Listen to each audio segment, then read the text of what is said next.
구약성경 18페이지 혹은 17페이지가 되겠습니다. 창세기 15장 1절에서 7절입니다.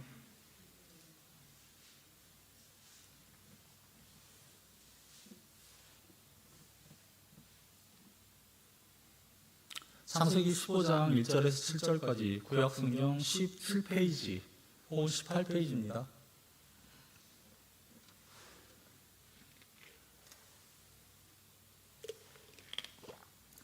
모두 찾으셨으면 서로 교독을 하겠습니다. 제가 1절을 읽겠습니다.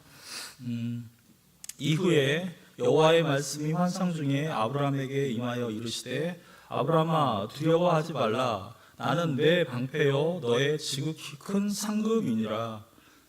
아브라함이 이르되 주 여호와여 무엇을 내게 주시려 하나이까.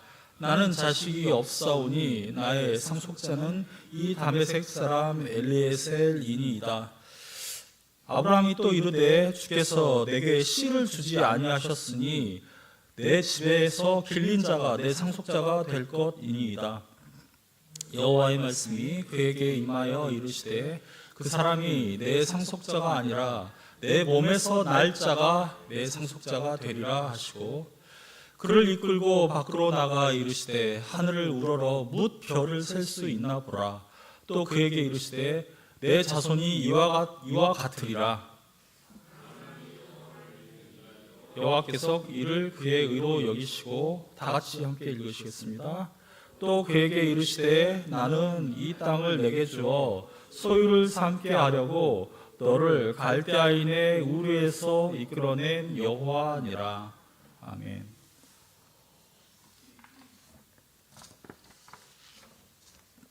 6절 제가 다시 한번 읽겠습니다. 아브라함이 여호와를 믿으니 여호와께서 이를 그의 의로 여기시고.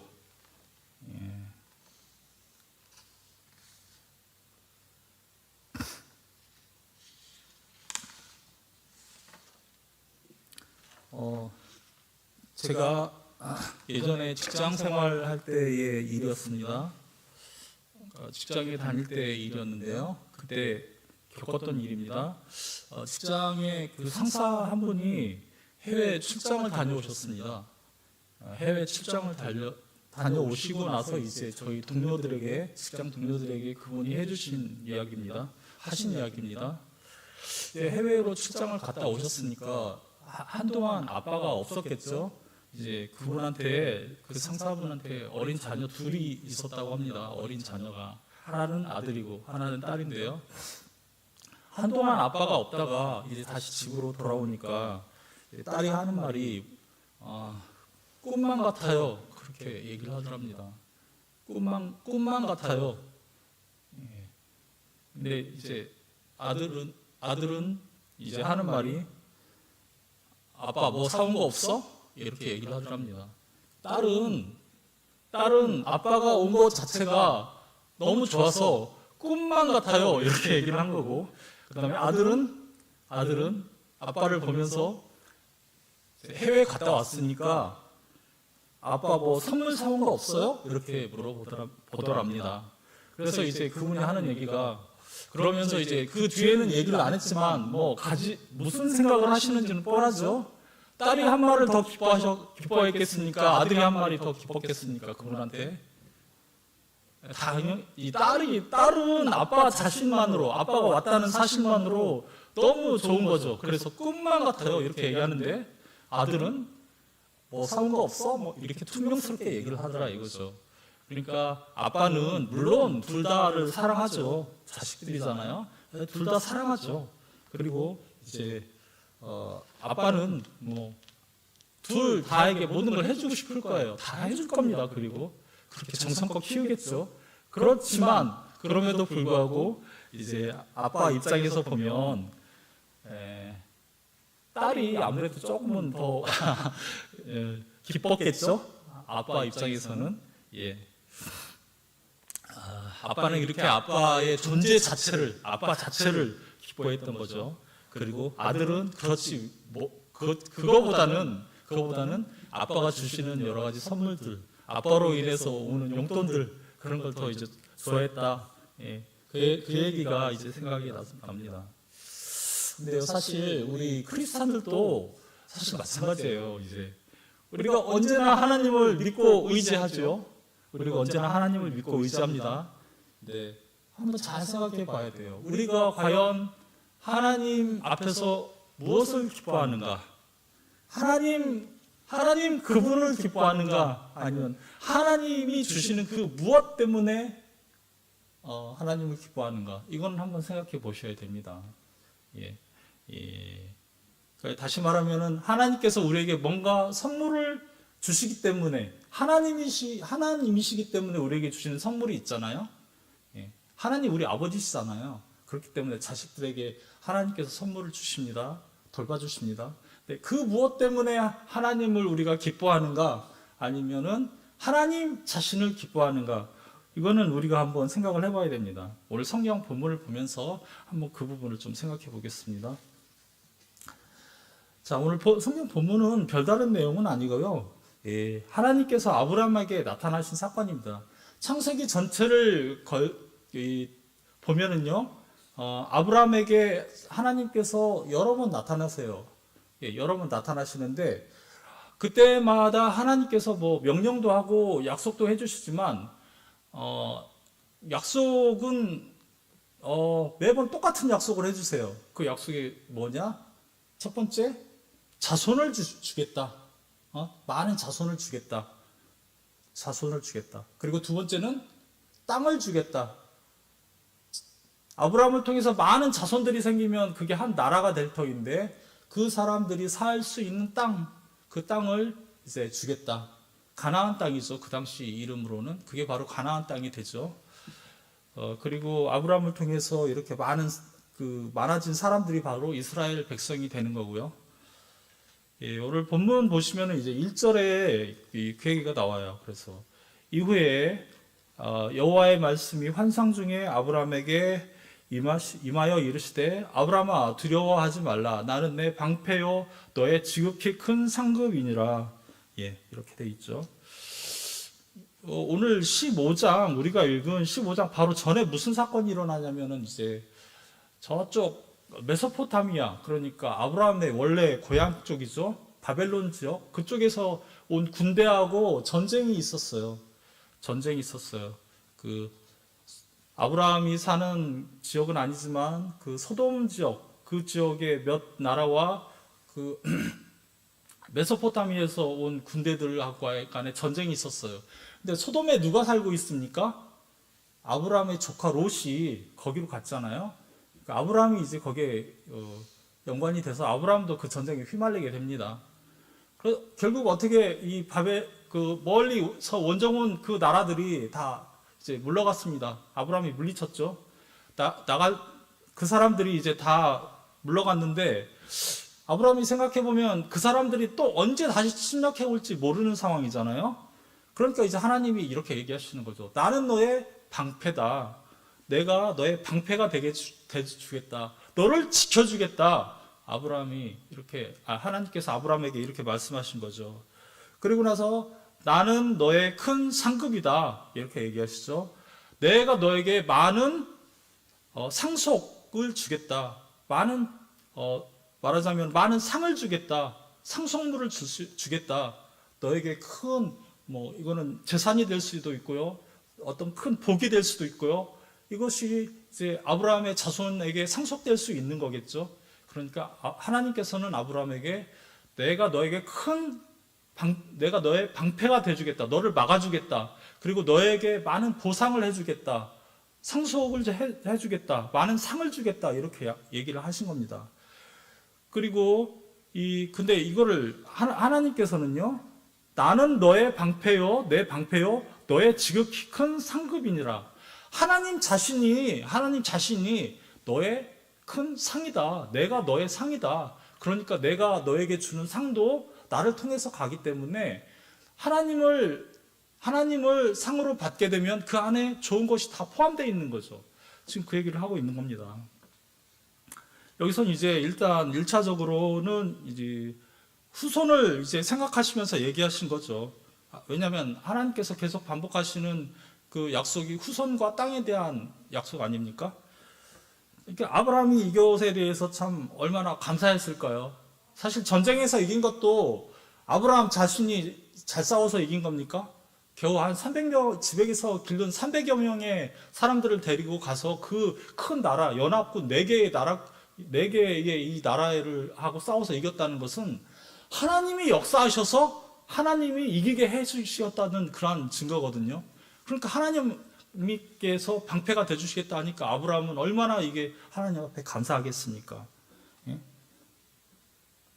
그러나 아브라함의 이제 현실을 한번 잘 보십시오. 아브라함은 어떻습니까? 자식을 주시겠다고 하는데, 자식을 통해서 큰 나라를 만들어 주시겠다고 하는데, 현실은 어때요? 아브라함이 나이는 많죠. 그리고 자식이 있었습니까? 자식이 없었어요. 아브라함이 자기 사라는 자식, 그 아내는 그 자식을 낳을 수 있는 나이였으니까 아브라함하고 10살 차이인데요. 아브라함이 부르심을 맨 처음 받았을 때가 75세 조금 못 됐을 때였어요. 70세가 이미 넘었으니까. 사라도 이미 60세 이상이고요. 그리고 이게 계속 아브라함에게 계속 자식을 준다 하면서 결국 아브라함이 몇 살 때 아들을 낳았습니까? 100살 때 낳았다고요. 그러니까 아브라함이 하나님의 이 약속을, 자식을 주겠다는 약속은 계속 받습니다. 그렇지만 아브라함이 현실을 보면 어땠을까요? 야, 하나님이 주시겠다고 말은 하는데 이게 잘 믿어지지가 않겠죠, 아브라함이. 이제 아브라함이 그러니까 뭐라고 하는지 한번 볼까요? 2절에 아브라함이 그러니까 얘기를 하는 겁니다. 너무 감사하지만 아브라함이 2절에 아브라함이 이르되 주 여호와여 무엇을 내게 주시려 하나이까? 나는 자식이 없사오니 나의 상속자는 이 다메섹 사람 엘리에셀이니이다. 또 3절에 보면 아브라함이 또 이르되 주께서 내게 씨를 주지 아니하셨으니 내 집에서 길린 자가 내 상속자가 될 것이니이다. 이게 무슨 말입니까? 지금 하나님이 저에게 자식을 주시겠다고 하는데 지금 무엇을 주시겠다는 얘기입니까? 하나님 주신다고 하는 약속은 너무 감사하고 하나님 제가 믿지만 현실을 보십시오. 제가 지금 자식을 낳을 수 있는 그런 상황입니까? 나는 자식이 없잖아요. 그리고 자식이 없으면 하나님께서 아무리 큰 상을 주시면 뭐합니까? 누구에게 줘야 되죠? 자식이 없으니까 여기서는 나의 상속자는 이 다메섹 사람 엘리에셀이니이다 이렇게 말했습니다. 엘리에셀은 당시 아브라함의 집에 있던 종 이름이에요. 엘리에셀이라는 종이 있었던 거죠. 근데 그의 출신이 다메섹 지방 사람이니까 다메섹 사람 엘리에셀이 나의 상속자가 될 겁니다. 그렇게 얘기했죠. 이 당시에 그런 제도가 있었거든요. 이 종이 자식이 없으면 종을 데려다가 이제 자식으로 삼고 재산을 물려주는 그러한 이제 풍습이 있었으니까 아브라함이 이렇게 얘기한 거죠. 그리고 이제 사실 그 아브라함은 근데요, 생각해 보면 하나님은 아브라함을 처음 부르실 때부터 약속을 하셨죠. 12장에서 맨 처음에 아브라함을 하나님께서 부르시죠. 그러면서 그때 약속을 어떻게 하시냐면 내가 너를 통하여 큰 민족을 만들겠다. 땅의 모든 족속이 너를 통해 복을 받을 것이다. 이렇게 벌써 하나님은 그 자손에 대해서, 후손에 대해서 약속을 하셨습니다. 큰 민족을 만들겠다는 게 무슨 말입니까? 결국 아브라함으로부터 자식이 나와야 후손이 만들어지는 거잖아요. 자식을 주시겠다는 말이지 않습니까? 그런데 지금 아브라함은 그 약속을 믿고 여기까지 온 거 아닙니까? 고향을 떠나서 하나님의 명령을, 그 고향을 떠나라는 말을 믿고 지금 떠나서 출발해서 여기 와서 가나안 땅까지 온 상태입니다, 아브라함이. 근데 하나님께서 이제 자식을 주시겠다라고 하니까 지금 약간 아브라함의 믿음이 약해졌다고 봐야 되는 거죠, 이거. 그렇죠. 거기에 대한 확신이 없으니까 지금 이런 얘기 하는 거 아닙니까? 주 여호와여 저에게 무엇을 주시렵니까? 약간은 좀 불만이 섞인 듯한 말로 지금 그렇게 얘기를 하고 있는 겁니다. 사실 인간적인 눈으로 보면 아브라함의 말이 틀린 게 없어요. 예. 제가 말씀드린 것처럼 나이가 너무 많았고 그리고 자기 아내도 나이가 많았으니까요. 그러니까 의심할 수밖에 없죠. 이 자신의 상황을 보면. 근데 이제 그러니까 이 3절에서도 얘기할 때 뭐라고 합니까? 주께서 내게 씨를 주지 아니하셨으므로, 씨는 자손을 얘기해요. 씨라고 하는 게 자손이거든요. 주께서 내게 자손을 주지 않으셨기 때문에 내 집에서 길린 자, 아까 그 엘리에셀 종을 얘기하는 거죠. 내 집에서 길린 자가 내 상속자가 될 것입니다. 내 자식이 없으면 하나님이 상을 주셔도 소용없잖아요. 내 종에게 그걸 주어야 되지 않습니까? 이렇게 얘기를 하는 거죠. 근데 이제 하나님께서는 이때 어떻게 하십니까?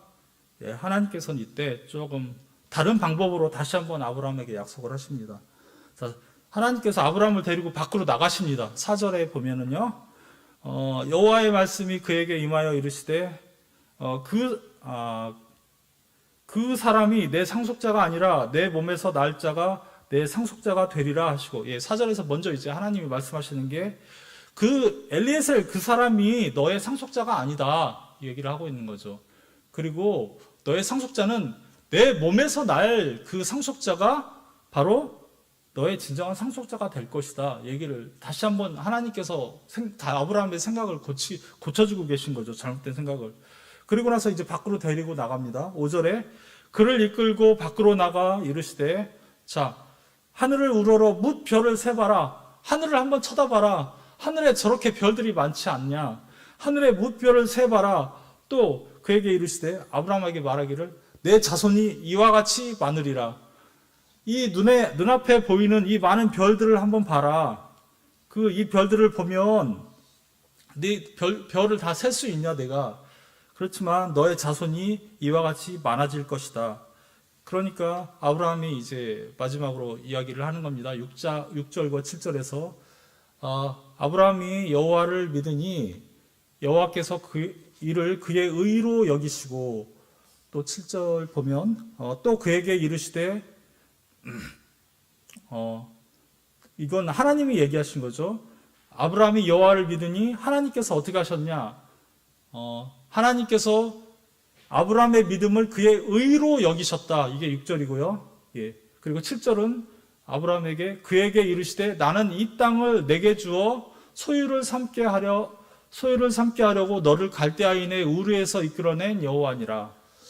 하나님께서 뭇 별을 셀 수 있나 봐라. 그 별들 셀 수 없지 않냐? 너의 자손이 이와 같이 많을 것이다 얘기하니까 아브라함이 그것을 믿었어요. 그것을 믿으니까 하나님께서 어떻게 하셨습니까? 아브라함의 믿음을 보시고 이제 아브라함을 의롭게 여기셨습니다. 의롭게 여겼다는 말은 무슨 말입니까? 완전하다, 죄가 없다, 올바르다, 이런 상태입니다. 그러니까 이러한 말입니다. 그러니까 하나님께서 그의 믿음을 보고 아브라함은 온전하다, 완전하다, 아브라함은 이제 죄가 없는 자이다, 의인이다, 이렇게 하나님은 여기신 거죠. 다른 것이 아닙니다. 아브라함의 믿음을 보시고 아브라함을 그렇게 의롭다 여기셨습니다. 그리고 이제 다시 한번 7절에서 이제 또 한번 땅에 대해서 약속을 하시는 거죠. 내가 누구냐면 나는 이 땅, 아브라함이 지금 살고 있는 땅입니다. 거주해 있는 땅이에요. 아브라함이 지금 이 땅에서 그냥 떠돌이입니다. 아브라함은 이 땅에 많은 다른 족속이 살고 있습니다. 아브라함은 이 땅에서 떠돌이인데, 나는 이 땅을, 가나안 땅이죠. 가나안 땅을 내게 주어 내 소유를 삼게 하려고, 너한테 이 땅을 주려고 너를 어떻게 했다? 너의 고향 갈대아인의 우르에서 이끌어낸 여호와니라. 내가 너한테 이 땅을 주려고, 이 가나안 땅을 주려고 내 고향에서부터 너를 이끌어왔다. 지금 하나님께서 이렇게 말씀하시는 거죠. 아브라함은 자기가 생각에는 처음에 하나님이 이렇게 명령하시니까 내가 하나님의 명령을 따라서 왔다, 이렇게 생각할지 모르겠습니다. 그러나 하나님은 분명히 얘기하십니다. 내가 너를 이끌어냈다, 이렇게 얘기하시죠. 다시 한번 하나님의 일하심, 하나님의 역사하심을 말하는 거죠. 이렇게 하나님께서 말씀하십니다. 자, 아브라함을 우리가 믿음의 조상이라고 보통 얘기하죠. 신약 성경에서는 이 사건을 어떻게 얘기하는지 한번 볼까요?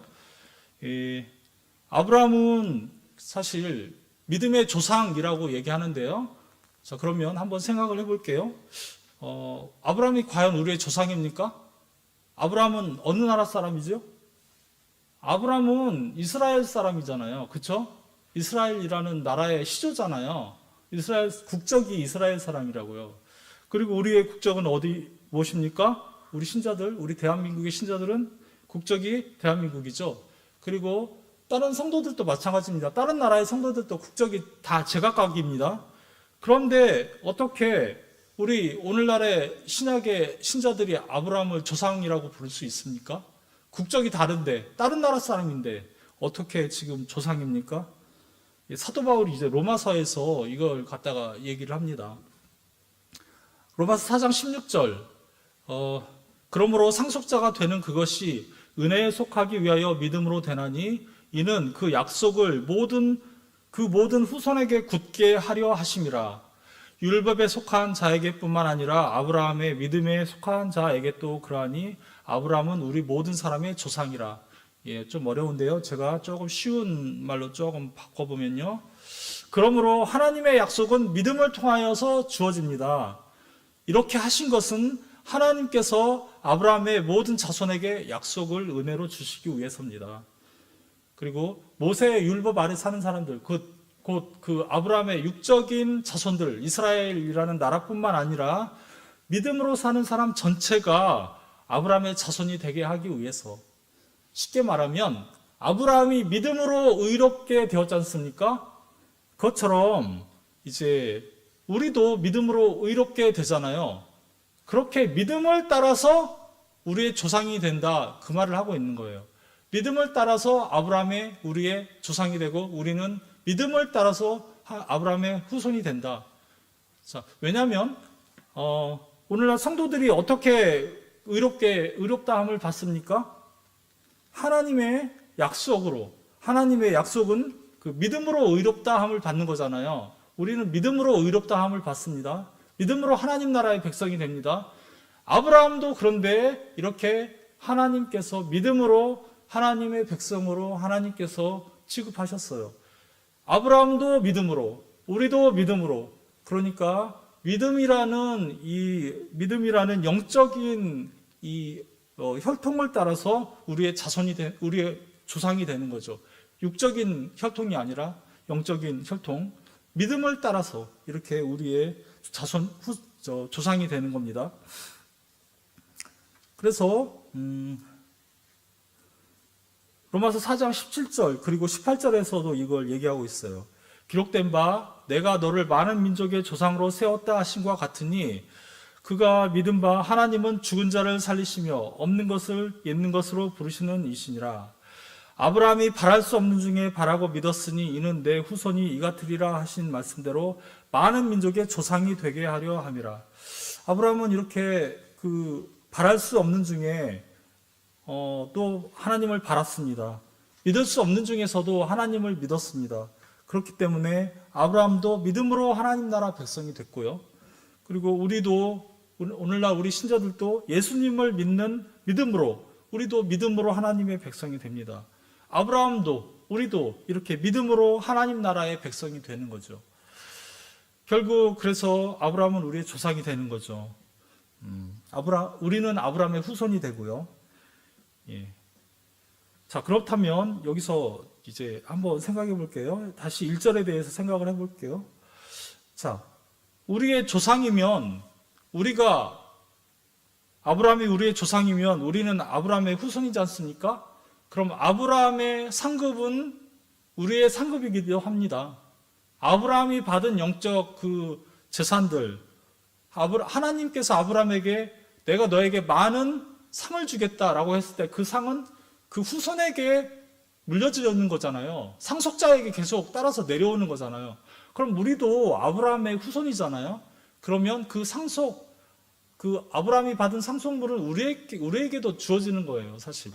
그렇죠? 하나님께서 뭐라고 하셨습니까? 나는 너의 방패요. 나는 너의 지극히 큰 상급이니라. 나 자신이 너의 상이다. 나 자신을 통해서 너에게 많은 상이 주어진다. 이렇게 아브라함에게 얘기했으면 우리에게도 동일하게 이게 해당되는 거예요. 우리도 우리도 하나님은 우리의 방패가 되시는 거죠. 하나님은 우리를 지키시는 분이 되는 거죠. 하나님은 우리의 우리에게 큰 상을 주시는 분, 우리 하나님 자체가 우리에게 큰 상이 되시는 분, 그런 분인 거죠. 사실 이것은요, 성경 곳곳에서 반복되는 말이에요, 사실. 그래서 나는 너의 방패, 하나님은 우리의 방패시다. 하나님은 우리의 산성이시다. 계속 시편 같은 데서도 계속 반복되잖아요. 하나님은 우리의 산성이시다. 하나님은 우리의 방패시다. 하나님은 우리의 큰 상급이시다. 계속 이것들은 성경 전체를 통해서 반복되는 말입니다. 우리를 늘 보호하시고 우리를 지키시는 분이 누구십니까? 하나님 아니신가요? 그리고 우리에게 큰 상들, 좋은 것들을 주시는 분이 누구십니까? 하나님이시잖아요. 아브라함이나 우리나 그런 면에서 똑같은 거죠. 하나님께서는 우리에게 큰 상급이 되세요. 하나님 안에 좋은 것이 다 들어있고 하나님 자신을 받는다는 것 자체가 우리에게 엄청난 상이 되는 겁니다. 예. 결국 아브라함과 우리 신자는 같은 하나님 나라 백성이에요. 하나님께서는 하나님 나라를 처음에 만드시려고 이제 계획하셨을 때 이렇게 만들려고 계획을 하셨습니다. 믿음 안에서 선택받는 자들을 하나님께서 모아서 하나님 나라 백성으로 만들려고 하셨어요. 그래서 아브라함의 육적인 자손들, 오늘날 유대인들이죠. 그러니까 아브라함의 후손들인 이스라엘 백성들 가운데서도 결국 어떻게 됩니까? 하나님 나라에 들어가지 못하는 사람들이 있고 믿음으로 하나님 나라에 들어가는 사람이 있고 구약의 성도들도 믿음으로 구원받습니다. 신약의 성도들도 믿음으로 구원받습니다. 믿음으로 구원받는다는 게 똑같아요. 우리 성도들, 신약의 성도들은 무엇을 믿음으로 구원받습니까? 오신 예수 그리스도를 믿음으로 구원을 받지 않습니까? 구약의 성도들은 예수님이 오시기 전에 살았던 사람들입니다. 그럼 그 사람들은 무엇을 믿었을까요? 하나님의 약속 말씀을 믿은 거죠. 앞으로 너희에게 구원자가 오실 것이다. 앞으로 너희에게 구원자가 오실 것이다. 이것이 지금 구약에서는 아주 희미하게 주어지는 거죠. 그렇지만 그들은 그것을 믿고 구원을 받은 사람들이에요. 우리는 이미 예수님이 오셨으니까 이미 오신 예수님을 통해서 구원을 받는 거죠. 우리도 이렇게 아브라함이 사실 창세기를 보면은 믿음이 계속 좋았던 게 아닙니다. 오늘처럼 이렇게 헷갈릴 때도 있었지만 나중에도 하나님이 자손을 주겠다 얘기하는데도 그것을 믿지 못하고 이렇게 웃을 때도 있고 또 하나님 앞에서 하나님이 자식을 주려고 하는데 아브라함이 망쳐버리는 사건도 있었어요. 자기 아내라고 하지 않고 여동생이라고 하니까 다른 사람이 데려가다가 자기 아내로 삼으려고 했죠. 이집트로 내려갔을 때 이집트 왕이 그랬고요. 예. 그랬을 때 하나님이 그걸 보고 그냥 놔두면 안 되니까 하나님이 직접 개입하셨죠. 그래서 다른 사람이 사라 못 데려가게 막으셨죠. 그래서 결국은 아브라함이 자식을 낳을 수 있도록 이렇게 하나님이 쭉 이끄신 거거든요. 아브라함의 믿음도 처음에는 약했지만 점점 강해진 겁니다. 우리 신약의 성도들도 마찬가지예요. 우리의 믿음도 이렇게 처음에는 약하지만 점점 자라나는 것입니다. 우리도 그 아브라함의 믿음을 따라가야 됩니다. 그렇게 아브라함은 자식이 100세 돼서도 자식이 없으니까 얼마나 이게 절망스러웠겠습니까? 하나님의 약속의 말씀이 믿어졌겠습니까? 나이가 99세 100살인데 자식을 주시겠다고 하면 믿어지겠습니까? 근데 결국은 하나님이 이루셨지 않습니까? 이삭을 주셨잖아요. 이삭을 통해서 많은 후손이 지금 이미 많은 후손이 생겼지 않습니까? 하나님은 이렇게 능력의 하나님이시고 하나님은 이렇게 절대적인 힘을 가진 분이에요. 이 아브라함의 믿음을 우리도 따라가야 됩니다. 우리도 이렇게 하나님께서 우리에게 좋은 것을 주신다는 사실을 아셔야 합니다. 그러나 동시에 우리는 하나님 자신을 찾을 수 있어야 돼요. 하나님 그분 자신을 누릴 수 있어야 됩니다. 그것이 바로 이제 성숙한 신앙으로 자라가는 거죠. 처음에는 하나님이 주시는 그 무엇을 찾다가 신앙이 점점 성숙하면 하나님 그분 자신으로 인해서 기뻐할 수 있는 사람이 되는 것입니다. 우리는 하나님께 나갈 때 무엇을 생각합니까? 보통 나의 문제를 해결해 주기를 바라죠. 그리고 내가 원하는 거 들어주시기를, 그것을 우선은 바라지 않습니까? 그게 발등의 불이잖아요. 그걸 먼저 꺼야 되니까 그렇게 해서 하나님 앞에 나갑니다. 그러나 이제 기억해야 합니다. 우리 신앙은 이렇게 점점 성숙해져야 됩니다. 하나님이 주신 그 무엇에 만족하면서 머물러 있으면 안 됩니다. 제가 아까 서두에서 얘기한 것처럼 아들처럼 아빠가 뭘 사왔는지 그 선물에 너무 관심을 오래 가지면 안 됩니다. 아빠가 온 것 그 사실 자체로 아빠 그 자신이 좋아야 돼요. 그것처럼 우리도 하나님 그 자신을 우리도 원하는 사람들이 돼야 됩니다. 근데 우리가 간절히 원할 때 우리 힘으로 할 수 있을까요? 하나님이 이끌어 주셔야 됩니다. 이것도 하나님을 찾는 것도 우리 힘으로 우리가 노력을 하지만 우리 안에 성령님께서 도우시는 겁니다. 결국은 하나님께서 도우시고 하나님께서 우리에게 그런 힘을 주시는 겁니다. 하나님 자신을 찾을 수 있도록. 사실 하나님 그분을 누리면 하나님 안에 좋은 것들은 다 따라오게 되어 있는 거거든요. 그리고 사실 우리가 하나님 찾기를 간절히 원하는 분이 누구실까요? 제일 그것을 바라시는 분이 누구일까요? 하나님 자신이 그것을 제일 바라십니다. 하나님 자신이 우리와 직접 만나시기를 간절히 원하시는 거죠. 그래서 우리가 만약에 하나님이 주시는 그 무엇을 찾아서 하나님 앞에 간절히 매달리다가 하나님 자신을 찾는 그러한 성숙한 지경까지 이르렀다면 누가 한 겁니까? 하나님이 우리를 그 자리로 이끄신 겁니다. 하나님이 우리의 믿음을 성숙시켜 주신 거예요. 하나님이 우리를 부르신 거라고요.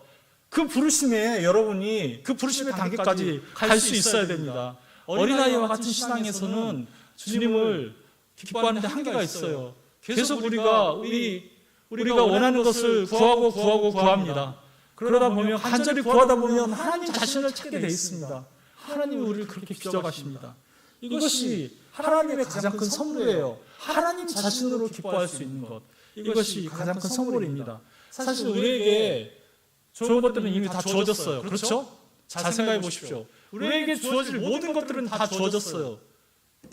우리가 하나님께서 주신 우리에게 영원한 하늘나라의 그 복, 죽어서 갈 하늘나라의 그 특권, 성도에게 허락된 그 특권, 그것이 우리에게 없으면 하나님이 주신 그 다른 선물들 그런 거 아무리 많이 받아봤자 뭐합니까?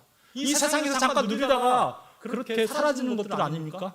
그런데 하나님께서는 영원 속에서 우리가 누릴 그런 복을 이미 우리에게 다 주셨다고요. 우리가 그것을 가지고 있어요. 우리 옆에 있어요. 우리가 손에 있어요. 그런데 우리가 이걸 못 보고 이걸 누리지 못하니까 우리 마음에 기쁨이 없고 우리가 하나님 앞에서 불평을 하게 되는 겁니다. 이것을 우리가 누릴 수 있어야 돼요.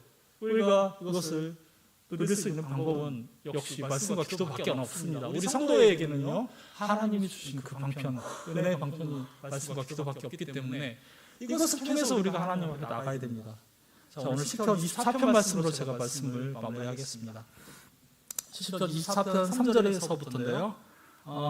여호와의 산에 오를 자가 누구며 그의 거룩한 곳에 설 자가 누구인가? 이것은 마지막 날에 하나님께서 여호와의 산 곳에 여호와의 전이 세워질 것인데 거기에 모든 구원받은 자들을 다 부른다, 이 말씀을 하시면서 하시는 얘기입니다.